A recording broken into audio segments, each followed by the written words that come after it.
భద్రాచలము పుణ్యక్షేత్రము అంతా రామమయం. భక్తుడు భద్రుని కొండగా మార్చి కొలువై ఉన్న స్థలం.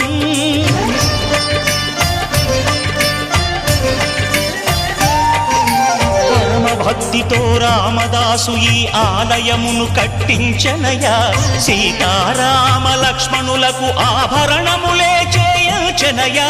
పంచవటిని ఆ జానకి రాముల పర్ణశాల అదిగో. సీతారాములు జలకములాడిన శేషతీర్థమదిగో.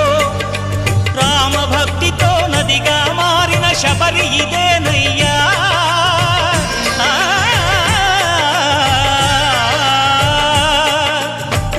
భక్తితో నదిగా మారిన శబరి ఇదేనయ్యా. శ్రీరామ పాదములు నిత్యం కడిగే గోదావరి అయ్యా.